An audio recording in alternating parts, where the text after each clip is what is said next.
The gleaming spires of Harmonious Conjunction Station stood as testament to the galaxy's oldest democracy, the Galactic Consortium. Thousands of vessels, representing 23 spacefaring species, docked in elegant formations around the massive structure. Among them, the smallest diplomatic shuttle belonged to Earth. Humble in size but freshly painted with symbols that announced humanity's long-awaited arrival to the galactic community. Ambassador Elena Rodriguez stood at the viewport of the Grand Chamber, her Earth Force's dress uniform still stiff with newness. At 47, her black hair was streaked with silver, earned during the Venezuelan crisis where she'd made her reputation as the most effective hostage negotiator on the planet. She touched the scar that ran from her left ear to collarbone, a reminder of negotiations gone wrong and the price of underestimating desperate adversaries. Nervous, Ambassador? Colonel Tariq Hassan materialized at her side, Earth's military attaché and her oldest friend. His cybernetic eye, matte black, with a faint gold iris, constantly scanned the room, a habit from 30 years in Special Forces. Concerned, Elena corrected, watching the alien representatives glide, float, or lumber to their designated platforms. We're the new kids. Everything we do today sets precedent. The Threll Ambassador, a being old enough to have witnessed humanity's discovery of electricity, drifted toward them. Its translucent skin revealed 3 slowly pulsing hearts and a complex neural network that glowed with bioluminescence. Between translator implants and 2 years of intensive xenolinguistic training, Elena understood its melodic greeting. Earth Ambassador, welcome to your formal induction ceremony. You stand where 1,000 civilizations have stood before, at the threshold of true galactic citizenship. Elena bowed precisely 15 degrees, the exact amount her cultural briefings had specified. The honor belongs to Earth, Ambassador Cavorn. We've anticipated this moment since we first looked skyward. The ancient alien's skin rippled in what Elena recognized as amusement. Such impatience, your species. Most civilizations spend centuries in observer status before seeking full membership. Humans don't like to wait, Hassan muttered, too quietly, for the translators to catch. Before the Threll could respond, the chamber's illumination dimmed, and 23 distinct tones echoed in precise harmony. The consortium's call to session. Elena and Hassan took their positions on Earth's platform, a simple design compared to the elaborate constructions of older members. High Consul Nix Tal, a methane-breathing entity from the Cygnus Reach, rose on gravitational nullifiers to the central podium. The induction ceremony began with ritual invocations in 24 languages, Earth's now included. Elena maintained perfect diplomatic composure, despite the ceremony's glacial pace. 4 hours in, they had only completed the recognition of historical context portion. According to her briefing, at least 7 more hours remained. Then, everything changed. The chamber's holographic systems sputtered, and the ceremonial displays dissolved into static. The faces of the consortium representatives registered everything from mild annoyance to outright alarm. Species with longer histories recognized what this interruption signified. A massive figure materialized in the center of the chamber, a Vordak war leader, its exoskeleton gleaming with ritual scarification. 6 upper limbs displayed weapons or military commendations, while its lower body rippled with muscular segments. The cranial ridge, Elena noted, bore 17 notches, 1 for each species the Vordak had subjugated or annihilated. The translation systems struggled to convert the harsh clicks and subsonic rumbles of Vordak speech into something comprehensible, but the message needed little interpretation. Attention failing political construct known as the Consortium. This is Supreme Commander Krovak of the Vordak Imperium. Our expansion now reaches your borders. Our studies of your so-called civilization indicate terminal weakness, particularly in your recent addition. The massive head swiveled toward Earth's platform. The Imperium demands tribute. All consortium worlds will surrender 30% of their territories, resources, and population for proper Vordak utilization. You have 1 standard revolution to deliberate. Compliance means survival as a protectorate. Resistance means cleansing fire. The hologram dissolved, leaving stunned silence. Elena watched the consortium representatives closely. Their reactions told her everything. The Melosians huddled together, membranes quivering. The crystalline Photurians dimmed their luminescence. The Threll's skin paled to near transparency. Fear, universal across biological life. Then came what Elena expected. The Consortium High Consul activated the emergency deliberation protocol. We shall commence the 6-month assessment period immediately. All members will submit resource inventories and defense capabilities. Elena stepped forward and placed her palm on the ancient speaking stone, a gesture she had no right to make as the newest member. The stone pulsed red under her hand, overriding the High Consul and silencing the chamber. Earth refuses to participate in the deliberation period, she stated, her voice carrying perfectly through the translation field. Gasps and the Threll equivalent of sputtering echoed through the chamber. Ambassador Rodriguez, High Consul Nixtal, burbled through methane translators. You cannot refuse. The consortium charter requires full deliberation on all existential threats. The Vordak Imperium has annihilated 11 known civilizations. Their fleet numbers are incalculable. Elena's smile never reached her eyes. Where I come from, we have a saying about not negotiating with terrorists. She glanced at Hassan, who gave an imperceptible nod. The Vordak's transmission originated from the Scutum Centaurus arm, approximately 17 light-years from consortium space. The Threll ambassador's skin fluctuated between ultraviolet patterns of alarm. How could you possibly know this? Our systems could not trace. Earth. Systems already triangulated the signal. Hassan interjected. Our quantum analysis indicates their fleet isn't nearly as vast as they claim. Classic intimidation tactic. This is highly irregular, the High Consul insisted. Earth has been a full member for less than one standard day. Your violation of deliberation protocols could result in membership suspension. Elena stepped closer to the speaking stone. Then suspend us after we've dealt with the actual threat. The Vordak are counting on your 6-month deliberation. By then, they'll have moved assets into position. Humanity doesn't have patience for threats, and we certainly don't reward them with half a year of strategic advantage. What do you propose? Asked the representative of the Novalians, a species whose homeworld still bore the scars of a previous Vordak incursion. Elena nodded to Hassan, who activated a secure Earth channel. The chamber's main display showed a real-time feed of Earth's 7th Fleet breaking orbit, 67 warships deploying in attack formation. We're not proposing anything, Elena said calmly. We're informing the consortium that Earth is already responding. Our vessels will establish a defensive perimeter while our intelligence services begin countermeasures against Vordak communication systems. She looked directly at the High Consul. You can deliberate if you wish. We'll be busy making sure there's still a consortium to protect. As the chamber erupted in multilingual chaos, Elena felt a gentle vibration from her secure communicator. Earth's quantum hackers had already penetrated the Vordak's communication network and severed their ability to monitor the consortium's response. The first shot in a war the Vordak didn't yet realize had begun. Was that wise? Hassan murmured, watching the pandemonium. Elena's expression hardened. We spent 4,000 years fighting each other on Earth. If there's one thing humans understand, it's that bullies only respect immediate consequences. The Threll ambassador drifted toward them, its 3 hearts visibly palpitating with stress. You have no understanding of what you've done. The deliberation protocol exists for a reason. Your recklessness endangers us all. Elena looked into the ancient being's multifaceted eyes. With respect, Ambassador, sometimes the most dangerous thing you can do is nothing. The Vordak expected fear and hesitation. Instead, they just made first contact with humanity. She smiled thinly. They'll learn what that means soon enough. Captain Aisha Okafor stood motionless on the bridge of the EDS Persistence, her dreadlocks floating gently in the low-gravity field she preferred during combat operations. At 35, she was young for her command, but the Mars Rebellion and the subsequent asteroid belt conflicts had accelerated many careers.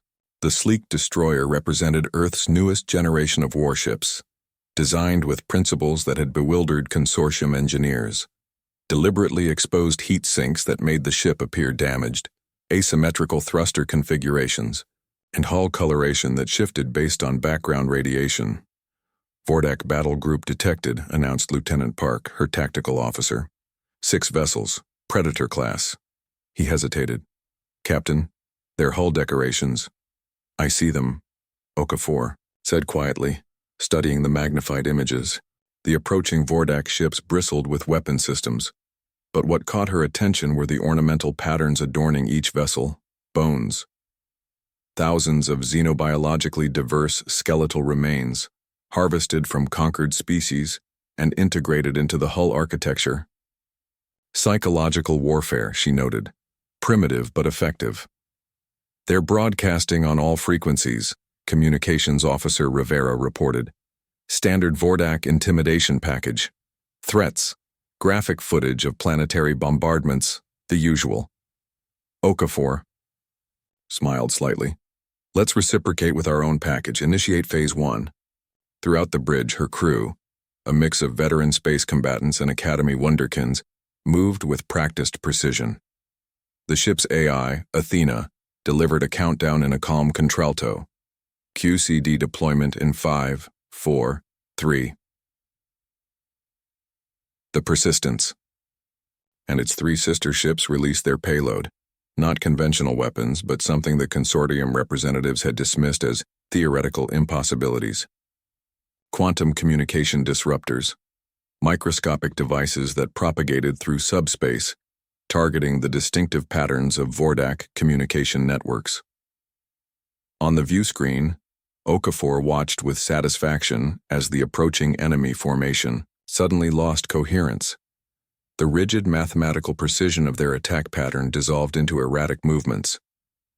QCDs performing at 97% efficiency, reported Science Officer Chen. Their entire command communication network is fragmented.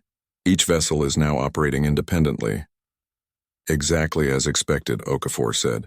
The Vordak's greatest strength, their rigid hierarchy, just became their critical weakness. Begin Phase 2. The Earth vessels executed a maneuver that would have appeared suicidal to consortium tacticians. Instead of maintaining distance, they accelerated directly toward the confused Vordak ships, but in an asymmetrical pattern derived from ancient Earth naval warfare, specifically the crossing the T tactic used by British Admiral Horatio Nelson. They're attempting to regroup, Park reported. 3 ships are trying to establish direct laser communication. Jam them, Okafor ordered. Deploy scramblers.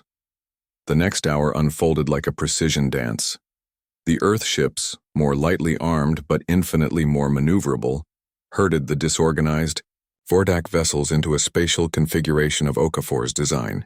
Unable to coordinate, 3 enemy ships collided with each other when attempting to execute standard Vordak defensive protocols. Crippled vessels confirmed, Park announced. Boarding teams ready. Execute, Okafor ordered. Elite Earth Marines, equipped with adaptable combat exoskeletons, breached the damaged Vordak ships. The resistance was fierce but disorganized. Within 40 minutes, Okafor received confirmation. 3 Vordak vessels captured, including a command ship with its navigation computer intact. Most valuable of all, a senior Vordak officer still alive, inside a sealed emergency pod. 6 hours later, Okafor stood in the Persistence's secure interrogation chamber. The captured Vordak commander, identified as Substrategos Vexcar by its ornamental carapace markings, stared at her with compound eyes designed to detect weakness. You fight without honor, it clicked through the translator. Disrupting command. Channels violates. We fight to win, Okafor interrupted. And you're going to tell me everything about your fleet deployments. The alien's mandibles clattered in what the translation software identified as derision. Vordak do not surrender information. Okafor smiled. We're not asking you to. She nodded to Science Officer Chen, who activated a neural interface device. We've spent decades studying Vordak neurophysiology. Your hierarchical society depends on rigid information control. Your leaders keep you compartmentalized. The alien's posture shifted subtly. "But here's what we've discovered," Okafor continued. "Your brains physically cannot lie when presented with direct contradictory evidence. An evolutionary adaptation to maintain your hive-analogous social structure." Chen displayed captured data from the Vordak navigation computer. Immediately, the alien's compound eyes fixated on the screen, its exoskeleton changing colors involuntarily. "That's impossible," it chittered. "Our fleet cannot be so dispersed." The Supreme Commander assured all strategos that we possessed overwhelming numerical. It stopped, realizing what it had revealed. "Thank you for confirming our intelligence," Okafor said. "Your ultimatum was a bluff. Your fleet is stretched thin across at least 3 fronts." But the interrogation revealed something even more significant. As Okafor pressed further, the Vordak officer revealed a critical piece of information. "Your species was specifically identified as a disruptive element," it admitted. "The Supreme Commander believes humans must be eliminated before your influence spreads." Later, in her private quarters, Okafor composed a message to Earth Command. "First engagement successful, minimal casualties, 3 vessels captured. Most importantly, we've confirmed what we suspected. The Vordak aren't targeting the consortium. They're targeting us. It seems humanity frightened them before we even tried." Captain Aisha Okafor stood motionless on the bridge of the EDS Persistence, her dreadlocks floating gently in the low-gravity field she preferred during combat operations. At 35, she was young for her command, but the Mars Rebellion and the subsequent asteroid belt conflicts had accelerated many careers. The sleek destroyer represented Earth's newest generation of warships, designed with principles that had bewildered consortium engineers: deliberately exposed heat sinks that made the ship appear damaged, asymmetrical thruster configurations, and hull coloration that shifted based on background radiation. "Vordak Battle Group detected," announced Lieutenant Park, her tactical officer. 6 vessels, Predator class. He hesitated. "Captain, their hull decorations." "I see them," Okafor said quietly, studying the magnified images. The approaching Vordak ships bristled with weapon systems, but what caught her attention were the ornamental patterns adorning each vessel: bones. Thousands of xenobiologically diverse skeletal remains, harvested from conquered species and integrated into the hull architecture. "Psychological warfare," she noted. "Primitive but effective." "They're broadcasting on all frequencies," Communications Officer Rivera reported. "Standard Vordak intimidation package, threats, graphic footage of planetary bombardments, the usual." Okafor smiled slightly. "Let's reciprocate with our own package, initiate Phase 1. Throughout the bridge, her crew, a mix of veteran space combatants and Academy wonderkins, moved with practiced precision. The ship's AI, Athena, delivered a countdown in a calm contralto. QCD deployment in 5, 4, 3. The Persistence and its 3 sister ships released their payload. Not conventional weapons, but something the consortium representatives had dismissed as theoretical impossibilities. Quantum communication disruptors, microscopic devices that propagated through subspace, targeting the distinctive patterns of Vordak communication networks. On the view screen, Okafor watched with satisfaction as the approaching enemy formation suddenly lost coherence. The rigid mathematical precision of their attack pattern dissolved into erratic movements. "QCDs performing at 97% efficiency," reported Science Officer Chen. "Their entire command communication network is fragmented. Each vessel is now operating independently." "Exactly as expected," Okafor said. The Vordak's greatest strength, their rigid hierarchy, just became their critical weakness. Begin Phase 2. The Earth vessels executed a maneuver that would have appeared suicidal to consortium tacticians. Instead of maintaining distance, they accelerated directly toward the confused Vordak ships, but in an asymmetrical pattern derived from ancient Earth naval warfare, specifically the crossing the T tactic used by British Admiral Horatio Nelson. "They're attempting to regroup," Park reported. 3 ships are trying to establish direct laser communication. "Jam them," Okafor ordered. Deploy scramblers. The next hour unfolded like a precision dance. The Earth ships, more lightly armed but infinitely more maneuverable, herded the disorganized Vordak vessels into a spatial configuration of Okafor's design. Unable to coordinate, 3 enemy ships collided with each other when attempting to execute standard Vordak defensive protocols. Crippled vessels confirmed, Park announced. Boarding teams ready. Execute, Okafor ordered. Elite Earth Marines, equipped with adaptable combat exoskeletons, breached the damaged Vordak ships. The resistance was fierce but disorganized. Within 40 minutes, Okafor received confirmation. 3 Vordak vessels captured, including a command ship with its navigation computer intact. Most valuable of all, a senior Vordak officer, still alive, inside a sealed emergency pod. 6 hours later, Okafor stood in the Persistence's secure interrogation chamber. The captured Vordak commander, identified as Sub-Strategos Vexikar by its ornamental carapace markings, stared at her with compound eyes designed to detect weakness. "You fight without honor," it clicked through the translator. Disrupting command. "Channels violates. We fight to win," Okafor interrupted.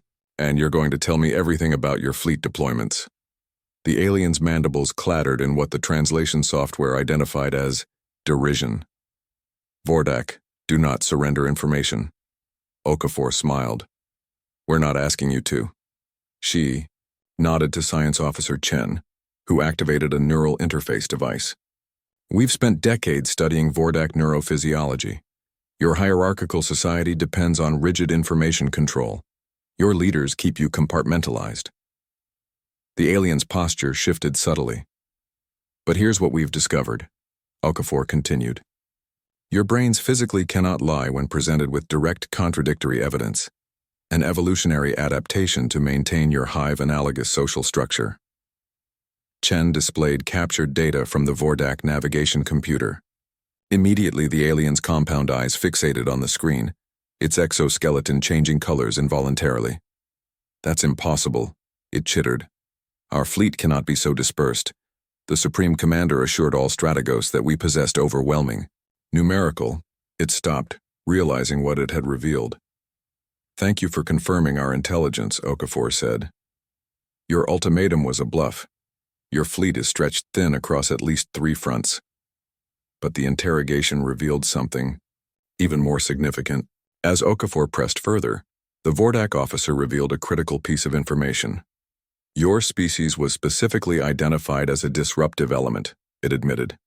"The Supreme Commander believes humans must be eliminated before your influence spreads." Later in her private quarters, Okafor composed a message to Earth Command. "First engagement successful, minimal casualties, 3 vessels captured. Most importantly, we've confirmed what we suspected. The Vordak aren't targeting the consortium. They're targeting us. It seems humanity frightened them before we even tried." Dr. Sanjay Patel's laboratory on Luna Station hummed with an energy that had nothing to do with its fusion generators. Holographic displays flickered with Vordak communication patterns, while a team of xenolinguists, neural engineers, and military psychologists worked in synchronized chaos. At 52, Patel moved between workstations with the nervous energy that had made him both famous and infamous during the AI conflicts.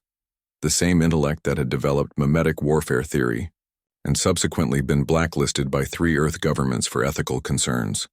Until now. "Fascinating," he murmured, studying a neural map of the captured Vordak officer's brain activity. "Their language isn't merely a communication system. It's a cognitive framework, a filter through which they perceive reality." Ambassador Rodriguez stood nearby, watching the operation with diplomatic caution. "Explain that to a non-specialist, Doctor." Patel's eyes lit up with the enthusiasm of a scholar finding a willing audience. "Human languages shape our thinking, but we can conceptualize ideas outside our linguistic framework. The Vordak cannot." He gestured to a chamber where the captured alien was being exposed to specially designed audiovisual stimuli. "Their hierarchical society requires absolute certainty. Their language literally lacks structures for expressing certain concepts we take for granted." "Such as?" Rodriguez prompted. "Individual choice without consequences." Legitimate authority derived from collective consent rather than force. The idea that power can be voluntarily relinquished. Patel smiled thinly. Concepts fundamental to human political philosophy are neurologically disruptive to them. He activated another display, showing the captured Vordak communication arrays. Using these, we can broadcast tailored messages throughout their territory. Not propaganda in the traditional sense, something far more elegant. Truth, Rodriguez realized. Precisely. Truth packaged in forms their hierarchical minds cannot simply dismiss. Patel's team had already begun implementing his theories, transmitting precisely calibrated messages throughout Vordak space. Some targeted military communication channels with information about the Imperium's strategic weaknesses. Others reached civilian populations with concepts previously filtered by their leadership. Most disruptive were the messages sent to subjugated species within Vordak territory, offers of alliance, technical specifications for disabling control, implants, tactical information about Vordak weaknesses. 3 days into the operation, Rodriguez received an urgent summons to the Consortium Grand Chamber. She found representatives from 17 species waiting in what was clearly a hastily arranged tribunal. The Threll Elder representative floated at the center, its skin displaying patterns of severe diplomatic censure. Ambassador Rodriguez, it began. The Consortium has become aware of Earth's unilateral psychological operations against the Vordak Imperium. These actions violate 37 distinct provisions of the Galactic Conventions on Civilized Conflict. A Malosian representative's membranes fluttered with agitation. You are destabilizing an entire civilization. The Vordak may be aggressive, but your methods risk unprecedented chaos. Rodriguez stood calmly before them. I was under the impression that the Vordak were threatening genocide against Consortium worlds. That does not justify cognitive warfare, the Threll Elder insisted. Such approaches are considered fundamentally unethical by all civilized species. You cannot simply reprogram another species' thought patterns. We're not reprogramming anything, Rodriguez countered. We're removing the information controls their leadership has imposed. Every concept we're introducing already exists within their civilization, just suppressed by their command structure. She activated a display showing real-time footage from Vordak territories, riots at propaganda centers, military vessels refusing orders, subject species dismantling control mechanisms. The Vordak built an empire through fear, she continued. They've never faced an adversary that refused to be afraid, or one that understood how fear could be turned against them. A Novalian representative, his cybernetic components gleaming under the chamber lights, moved his platform forward. May I ask what specific intelligence led to these tactics? Rodriguez hesitated only briefly. We have confirmation that Earth was the Vordak's primary target.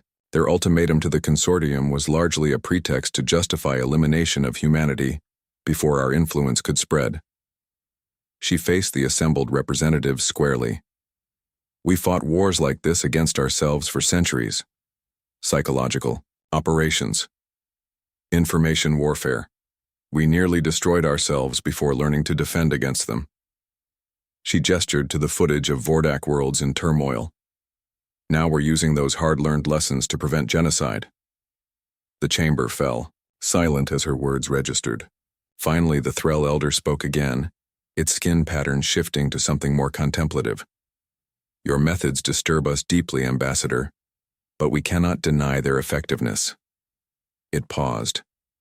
The question remains, what happens when the Vordak leadership realizes the source of their difficulties? As if in answer, urgent communications flashed across the chamber's main display. Vordak battle groups had begun attacking Consortium border worlds, apparently in retaliation, though their targets seemed almost random. The Vordak Supreme Commander had issued a new threat, promising to excise the human infection from galactic civilization. They already know, Rodriguez said quietly, and now we'll see if they've learned anything about human patience for threats. The Galactic Consortium's Grand Chamber had transformed from a place of ceremonial deliberation to a chaotic battlefield of ideologies. Holographic displays dominated the central area, showing real-time footage from 3 frontier worlds under Vordak attack. The Pelleran colony of Nevis III burned, orbital bombardment reducing centuries of crystalline architecture to molten slag. The Malosian research outpost on Theta Centauri faced ground invasion, its defensive systems overwhelmed. The agricultural moon of Lurtaxa, populated primarily by refugee species, had gone completely silent 12 hours earlier. Ambassador Rodriguez stood at Earth's platform, surrounded by advisors transmitting constant updates from Admiral Zhang's fleet. Earth vessels had already been dispatched to all three locations, though only as part of a broader consortium response. The political fallout was proving as destructive as the attacks themselves. This is the direct result of human interference. The Threll elder representative's skin pulsed with patterns of accusation. The Vordak were following established patterns of intimidation and territorial negotiation until Earth provoked them with psychological warfare. A Malosian delegation leader's membranes fluttered in agitation. 3,000 years of diplomatic protocols abandoned in favor of human impulsiveness. Now our colony burns while Earth congratulates itself on its cleverness. Rodriguez maintained her diplomatic composure, though her clenched jaw betrayed her tension. The Vordak were never going to negotiate in good faith. Their ultimatum was a pretext to eliminate humanity before your influence could spread, interrupted the Threll. Perhaps their assessment was correct. Your species has been spacefaring for barely a century, yet you presume to overturn diplomatic conventions established over millennia. The chamber's atmosphere shifted as a new communication arrived. Footage from Nevis III showing Earth vessels delivering emergency aid and evacuation support, having arrived before the consortium's own relief ships. The political implications were unmistakable. The youngest member of the consortium had acted decisively, while the elder species deliberated. This is not the time for recrimination, Rodriguez said. Earth has deployed humanitarian assistance to all attacked worlds. Our medical vessels carry treatment protocols for all consortium species. We're prepared to establish refugee processing centers on 3 Earth orbital stations. The chamber fell silent as a new delegate moved his platform into the central speaking position. Sharix, representative of the Novalians, glided forward with a soft, mechanical hum. 3/4 of his body consisted of sophisticated prosthetics, a living memorial to the last Vordak incursion into consortium space a century earlier. His homeworld still bore the scars of that attack, with 16% of its surface rendered permanently uninhabitable. I have listened to these proceedings with great interest, Sharix began, his synthesized voice carrying a dignity that silenced even the Threll. For generations, my people were told that patience is wisdom, that the proper response to aggression is calculated deliberation. He gestured to his cybernetic limbs. This was the result of such patience. Holographic displays showed historical footage of the Novalian homeworld under Vordak attack, while consortium defense fleets remained in standby formation, awaiting final authorization after months of deliberation. We waited for consortium. Protection that never came, Sharix continued. We survived only through desperate innovation and sacrifice. Perhaps the humans understand something we have forgotten, that some threats cannot be tolerated even for a moment. The chamber erupted in multilingual debate. Rodriguez watched carefully as political alliances visibly realigned. 7 species, all previous victims of Vordak aggression, maneuvered their platforms to align with Earth's position. The consortium was physically dividing before her eyes. Ambassador Rodriguez, Sharix addressed her directly, the Novalian conclave wishes to formally align with Earth's response initiatives.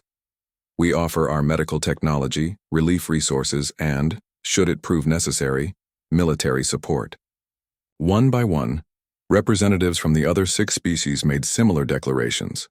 The Pelleran crystalline collective, whose colony burned even now, the methane-breathing Raxus, whose ships were renowned for their medical facilities, the microscopic, collective intelligence of the Vibrium, whose computational capabilities rivaled Earth's most advanced AI systems. The Threll elder's skin pulsed with patterns of alarm. This is unprecedented. The consortium must act as a unified body or not at all. Perhaps it is time for new protocols, Rodriguez suggested. Earth did not seek this division, but we will not reject allies who share our commitment to immediate action. Later, in a secure chamber deep within the consortium station, Rodriguez met with representatives of what media outlets were already calling the Swift Alliance. Strategic displays showed their combined territories, resource capabilities, and military assets. The Vordak expected to divide us through fear, she observed. Instead, they've united those with the courage to fight back. Sharix's mechanical eyes focused on the tactical display. They underestimated humanity's capacity to inspire action, he said, and they grievously miscalculated the resentment their previous aggressions have sown. He extended a cybernetic hand to Rodriguez in a gesture he had learned was meaningful. To humans. Together we will show them the cost of threatening species who have already survived their worst. Admiral Wei Zhang stood on the command deck of the EDS Reckoning, Earth's newest flagship. The massive warship represented a philosophical departure from traditional consortium vessel design. Where other species built symmetrical ships with obvious weapon emplacements, the Reckoning featured deliberate asymmetry, its hull studded with structures that might be weapons, sensors, or simply decoys. The bridge itself was buried deep within the ship's core rather than prominently displayed, a design choice that had bewildered consortium engineers, but made perfect sense to humans who'd spent centuries trying to kill each other. All Swift Alliance vessels report ready, Admiral, announced his executive officer, Commander Diane Kagawa. Formation is unusual but stable. Zhang smiled slightly. Hydra pattern isn't in any consortium tactical manual, that's rather the point. On the main tactical display, 117 vessels from 8 different species arranged themselves in a formation never before seen in galactic warfare. Instead of the standard battlesphere or defensive wall configurations favored by consortium doctrine, the Alliance fleet resembled a multi-headed serpent, with distinct attack groups capable of operating independently or as a unified force. Tactical analysis complete, reported the ship's AI. Vordak defensive algorithms will be unable to predict attack vectors for approximately 73 minutes before adaptation occurs. More than enough time, Zhang murmured. He turned to his mixed-species bridge crew, a Novalian weapons specialist, a Pelleran sensor officer, and 4 human tactical coordinators. Status of Dr. Patel's operations? A holographic display materialized, showing real-time intelligence from deep within Vordak territory. The results of Earth's psychological warfare campaign had exceeded even Zhang's expectations. Slave rebellions on 12 colony worlds, communication blackouts across entire sectors, and mass defections from lower military castes.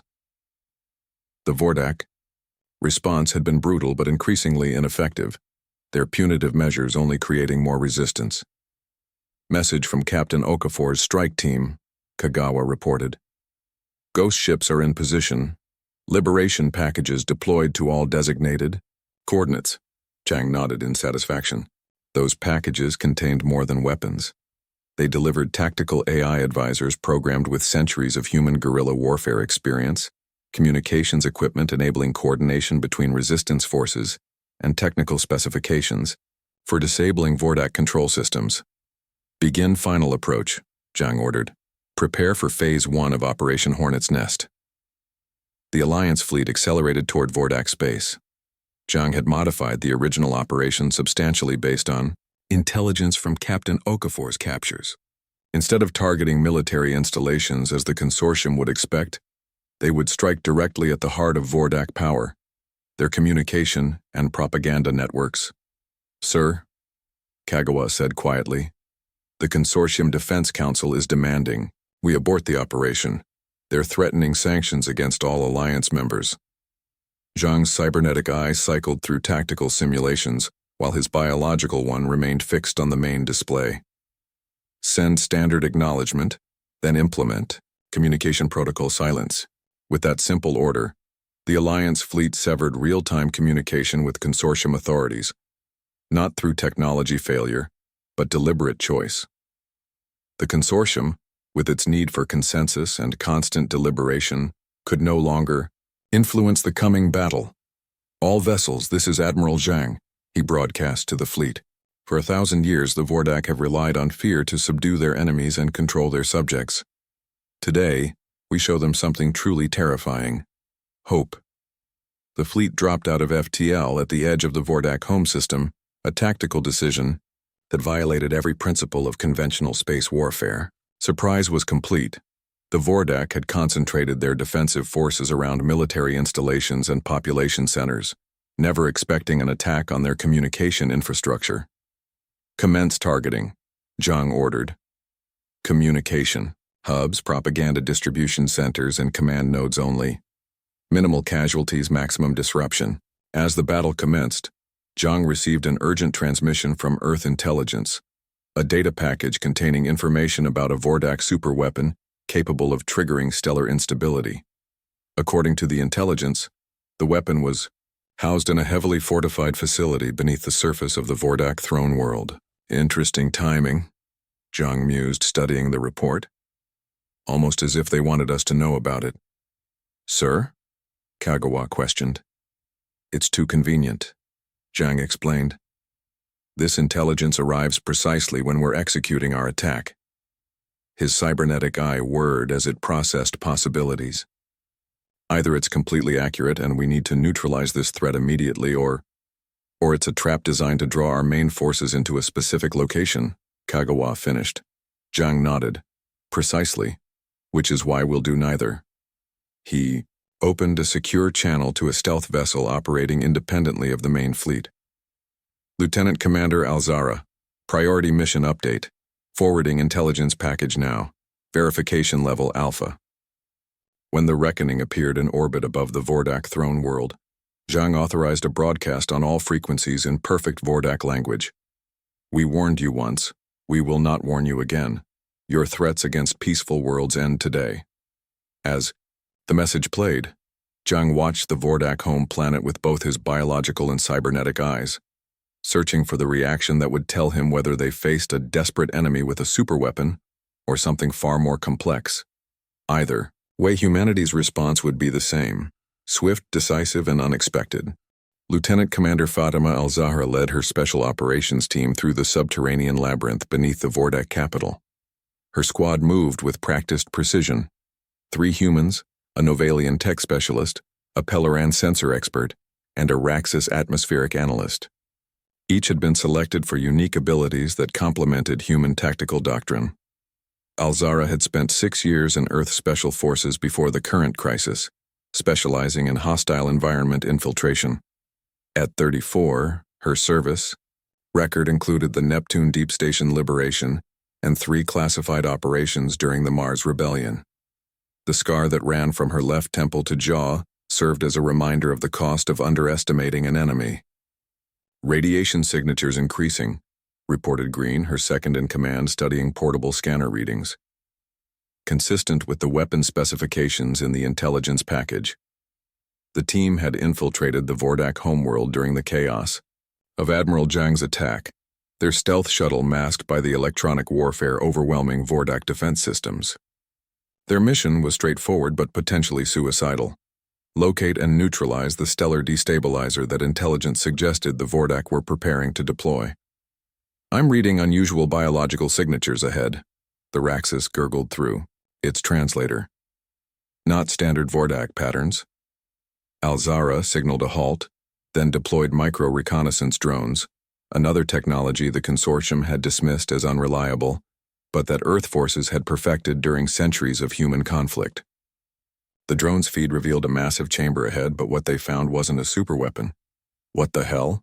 Muttered Green, examining the feed. The chamber contained thousands of stasis pods arranged in concentric circles. Each pod held a Vordak, but genetic scans revealed something unexpected. These weren't warriors or commanders. They were scientists, artists, philosophers, the intellectual elite of Vordak civilization, preserved in suspended animation. This makes no sense, the Novalian specialist chittered. Why would a militaristic species preserve its non-military members? Before Al-Zahra could respond, a holographic guardian shimmered into existence, a Vordak, but unlike any they had encountered. Its exoskeleton displayed vibrant colors instead of the martial black of the warrior caste, and its posture lacked the aggressive stance typical of the species. "You are not Vordak," it stated, studying them with compound eyes. "This is unexpected, but perhaps fortunate." "Identify yourself," Alzara demanded, weapon ready. "I am Guardian Memory Talvek, curator of the true Vordak legacy." The hologram gestured to the stasis pods. "What you see before you are the last free-thinking members of our species, those who opposed the corruption and were preserved before they could be infected." The hologram activated a historical display showing the true history of the Vordak. Once a peaceful, intellectually advanced civilization that had been systematically corrupted by a parasitic organism that infected their ruling caste over 2 millennia ago. The parasite altered neural pathways, enhancing aggression and hierarchical thinking while suppressing empathy and creative thought. "The superweapon you seek is not designed to destroy other worlds," the Guardian explained. "It is a genetic purifier, created to free our species from parasitic control, the culmination of work by resistant scientists over centuries." Alzara studied the technical specifications with growing horror. "This purifier, it would kill billions of infected Vordak in the process. A necessary sacrifice to save our species," the Guardian replied. "The parasitic integration is too complete in most adult Vordak. Only those in early developmental stages might survive the purification." The team fell into fierce debate. Was it their place to facilitate what amounted to genocide against the Vordak, even to save them from parasitic control? Or should they disable the purifier and allow the parasite to continue spreading? Alzara silenced them with a raised hand. "We're not here to decide who lives or dies," she stated firmly. "We're here to create a third option." She opened a secure channel to Dr. Patel and transmitted the genetic data. "Doctor, I need your xenobiological team to analyze this immediately. The Vordak aren't inherently aggressive. They're victims of parasitic infection. The purifier will kill most of the adult population. Can we modify it to target only the parasite?" As Patel's team began their analysis, the chamber's main entrance slid open. Supreme Commander Krovak himself entered, flanked by elite guards. Al-Zahra raised her weapon, but hesitated when she noticed something extraordinary. Tears streaming from the Vordak leader's compound eyes, a biological response thought impossible in the species. "Your species is too dangerous to exist," Krovak said, his voice distorted as if two entities were speaking simultaneously. "We threatened the consortium to draw you out. You were our target all along, but not for the reason you think." He staggered forward, the guards remaining at the entrance as if afraid to approach. Alzara noted their confused postures, their mandibles clicking in communication patterns that suggested internal conflict. "The parasite knows what we know," Krovak continued, momentarily gaining clarity. "We sensed in humans the will to do what no other species could, free us from ourselves. Your adaptability, your defiance of established patterns, qualities, the parasite cannot comprehend and therefore fears." Alzara maintained her aim but signaled her team to hold fire. "You wanted us to find this place." "The resistance has worked for centuries," Krovak confirmed, struggling visibly against internal control. "But we lacked the final component, a species with the creativity to modify the purifier for targeted delivery, and the determination to implement it despite consortium restrictions." He extended a data crystal. "This contains the final sequencing key. With it you can—" His body convulsed suddenly, mandibles chattering in rage as the parasite reasserted control. "Destroy them!" he shrieked to his guards, who moved forward with mechanical precision, their moment of clarity gone. The ensuing battle cost Al-Zahra her left arm below the elbow, and 2 team members were severely wounded, but they secured both the data crystal and control of the purifier chamber. Working with Dr. Patel's team via quantum entanglement communication, they modified the purifier protocol, targeting the parasitic organism while preserving as much of the host nervous system as possible. "It's still going to be devastating," Patel warned over the secure channel. "We estimate 30–40% mortality among infected adults. but it's the best we can do with the time constraints. Alzara looked at the stasis pods, each containing a Vordak who had resisted corruption. "Begin the deployment," she ordered. "Focused first on the command structure, then planetary distribution. We'll give these people their civilization back." As the modified purifier activated, she couldn't help but appreciate the irony. Humanity had come to fight an implacable enemy, only to find themselves the unexpected saviors of a civilization older than human recorded history. The Vordak had been right to fear human influence, but for entirely wrong reasons. 6 months after the Vordak crisis began, the Galactic Consortium's Grand Chamber had transformed beyond recognition. Where once only official ambassadors had gathered in rigid hierarchical arrangements, now a diverse assembly stood. Military leaders discussed strategy with civilian scientists, medical specialists shared data with engineers, and representatives from worlds previously excluded from galactic politics presented their unique perspectives. Most shocking of all was the presence of Vordak representatives, their exoskeletons now vibrant with colors unseen for millennia. Free from parasitic control, the species had begun the painful process of reclaiming their pre-infection identity and confronting the atrocities committed under the parasite's influence. Ambassador Elena Rodriguez, recently elevated to Earth's Consul General, approached the speaking stone for her final address before retirement. At her side stood Admiral Zhang, Dr. Patel, Captain Okafor, and Commander Alzara, the latter sporting an advanced prosthetic arm of Vordak design, a gift from the scientists she had helped liberate. The chamber fell silent as Rodriguez placed her palm on the stone. Despite the many species present, no translator was needed.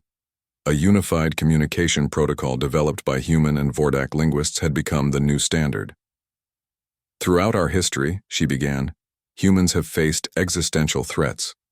We've learned that waiting only emboldens aggressors, but we've also learned that true enemies are rarely what they first appear to be." The display behind her showed footage from across former Vordak space, parasite containment facilities, rehabilitation centers for the infected who had survived the purifier, and joint human-Vordak cultural exchanges as the two species discovered surprising philosophical commonalities. "When faced with an ultimatum, we don't deliberate. We act," Rodriguez continued. "But wisdom lies in ensuring our actions create a better future, not merely a safer present." She gestured to Lieutenant Commander Al-Zahra. "When our forces discovered the truth about the Vordak, they didn't adhere rigidly to their mission parameters. They adapted. They sought a solution that saved lives rather than ending them." She turned to the assemblage. "This flexibility, this refusal to accept false binaries, represents humanity's greatest contribution to galactic civilization." The Threll Elder representative, its skin patterns now showing harmonics that would have been unthinkable 6 months earlier, moved forward. "The consortium has existed for 12,000 years, it said. In that time, we have developed elaborate protocols for every conceivable scenario. Yet when faced with the Vordak threat, these protocols failed us.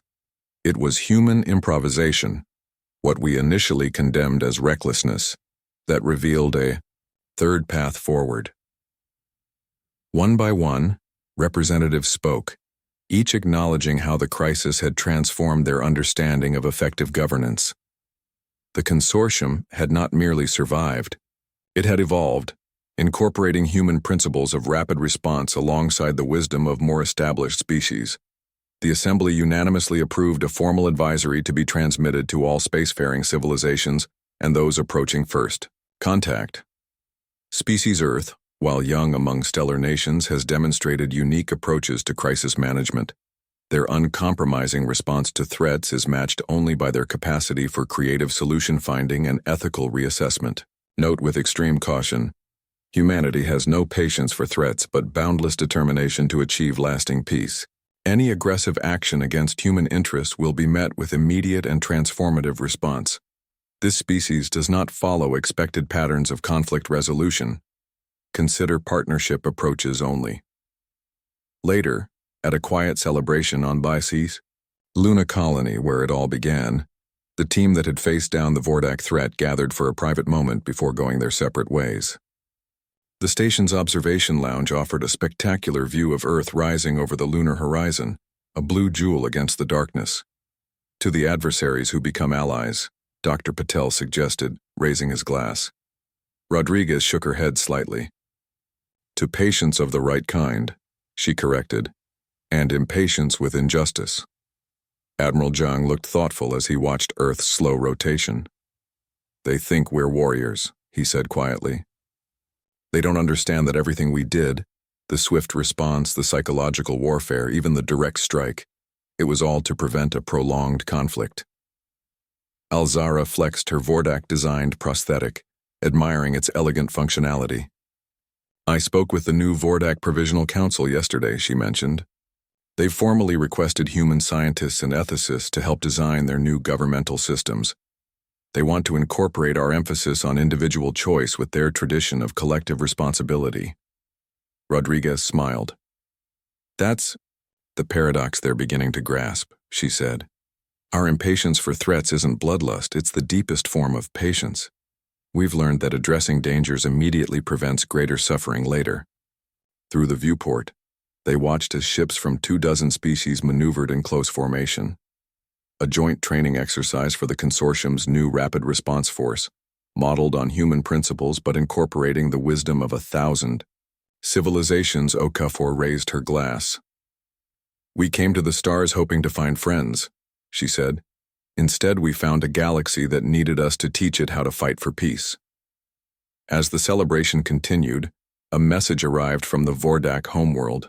The first generation of parasite-free Vordak hatchlings had emerged from developmental chambers. The images showed their carapaces displaying colors and patterns unseen in millennia, their compound eyes regarding the universe with curiosity rather than aggression. That, said Rodriguez, pointing to the images, is why we have no patience for threats. Not because we love conflict, but because we value what comes after, the peace that follows when threats are decisively addressed. As humanity's influence spread throughout the stars, other species began to understand the seeming contradiction at the heart of human philosophy.